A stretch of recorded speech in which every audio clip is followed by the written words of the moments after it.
আদর্শ পরিবারের আরও কিছু গুরুত্বপূর্ণ বৈশিষ্ট্য, মেহমানদারির অভ্যাস থাকতে হবে, মানুষকে দেওয়ার অভ্যাস থাকতে হবে। যেটা আপনি দিবেন ওটা আপনি দিয়েন না, এটা আমার পরামর্শ। যেটা আপনি দিবেন ওটা আপনি দিয়েন না, আপনার ছোট্ট বাচ্চাকে দিয়ে দেওয়ান। একটা ফকিরকে একটা ভিক্ষা দিতে হবে, আপনি দিয়েন না। বাড়ির ছোট্ট ছেলেকে ডাকেন, আব্দুল্লাহ ফকিরকে ভিক্ষাটা দাও তো বাবা, যাতে সে দেওয়া শিখে।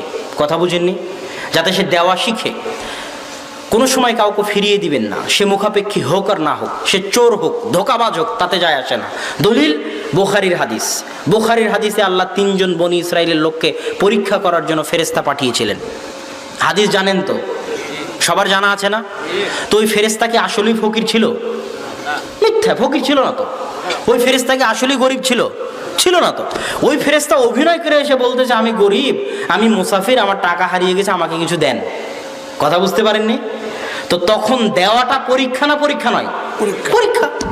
তা আপনি কেন এটা ভাবতে যান যে ফকির সামনে এসেছে সে মিথ্যুক না ধোঁকাবাজ? এটা পরীক্ষা।